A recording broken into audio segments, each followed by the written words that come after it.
Guys, just real quickly, wanted to talk about the pages that you were to have read yesterday for Cyrano, so you can understand what's going on before you read the pages for today. So you were supposed to read pages 360 to 369. So let's real quickly talk about what happens there. They're getting ready for the play to start, right? When we left off yesterday, Christian was, remember the pickpocket had come to him, but he was too busy staring at Roxanne to notice that the pickpocket was there. We left off at page 360 at the end of scene 2 with the crowd saying, start the play, start the play. So then we see De Guiche, and remember he's a bad guy and just very proud, and so nobody really likes him very much. And then Christian sees him and says, De Guiche, he is a scoundrel. Give me my glove, and I'll throw it in his face. So he reaches in his pocket to get his glove, and that's when he catches the pickpocket, who also was putting his hand in his pocket to steal from him. He's like, wait a minute, who are you? And the pickpocket saying, let me go, let me go. And he's like, and he says, if you let me go, I can tell you something that I know. And so Christian says, okay, well, go ahead. So the pickpocket tells him, hey, your friend Lanier, I heard that he's going to be ambushed tonight. There's 100 men. They're going to be waiting for him to ambush him and to attack him. And so he says, where are they going to do it? And he tells them they're going to do it on his way home at Port de Nestle is where it's going to take place. So Christian says, well, I'll go. I need to go and I need to help him and to protect him. Then he stops and he sees and he remembers Roxanne. So he's like, oh, he's torn between whether to stay and get to meet her or whether to go and help his friend. And he sees De Guiche.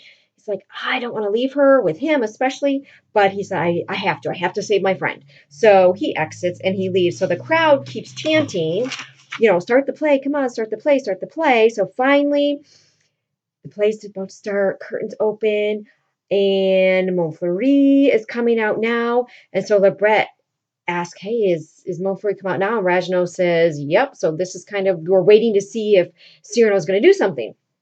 So Ragueneau opens a play Montfleury opens the play. He comes out and nothing happens. So Montfleury, he starts his line. As you can see, he gets out about 3 lines. And then there's this voice from the crowd, right, that says, wretch, have I not forbade you these 3 weeks? And then everything just kind of stops and everybody's kind of looking around, what's going on? And then everybody's like, wow, who is it? Who's doing that? But his friends know that it's him, know that it's Cyrano. And Cyrano keeps yelling things like, leave the stage at once. And Montfleury's doesn't right away. He's like, now. And Cyrano's like, you're going to disobey me? And so voices are like, shh, trying to quiet Cyrano because they want the play to go on. But Cyrano keeps telling him things, trying to get him to come down. So Montfleury keeps trying to say his lines. Cyrano keeps interrupting him. The crowd doesn't like the fact that it's being interrupted. They want the play to keep going, to keep proceeding. And so then Cyrano at the top of page 365 calls Montfleury a fat swine. He says, fat swine, if you dare breathe one balmy zephyr more, I'll fan your cheeks for you. He's like, I'm going to get you if you don't stop. And so then the Marquis are trying to get Cyrano to stop. And the crowd's like, Montfleury, the play, just keep going, keep going. And Cyrano says, when he says, pray you be gentle with my scabbard here, she'll put out her tongue at you presently. He means his sword, and he's going to pull his sword. That's what he meant when he says she's going to put her tongue out you, the scabbard. I'm going to pull my sword. And so the crowd just kind of gets back. When he pulls his sword out, everybody gets back. And Cyrano is telling him to be gone, to stop, right? Montfleury needs to stop.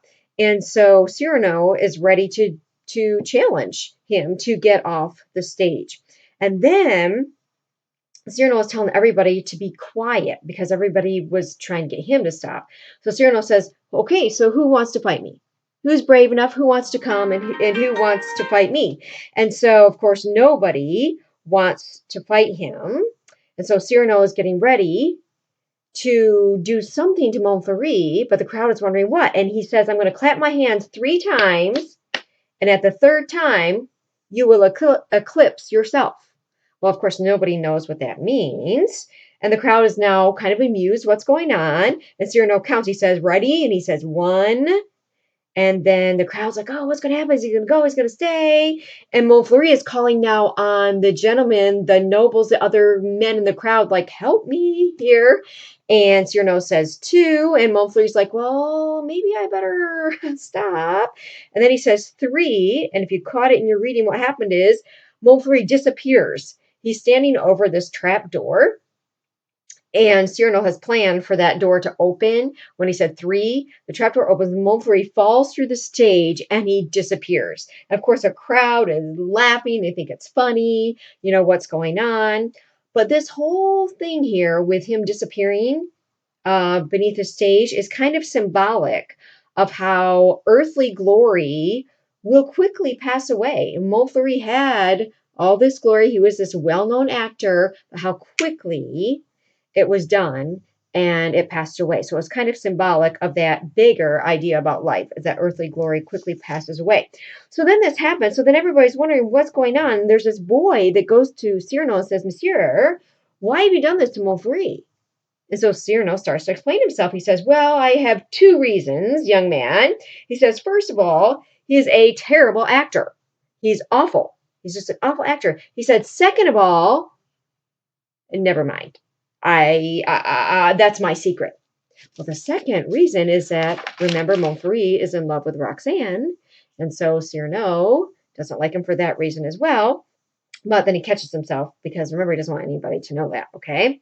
So now people are like, well, the play is over. What's going to happen? They all paid money to see the play, right?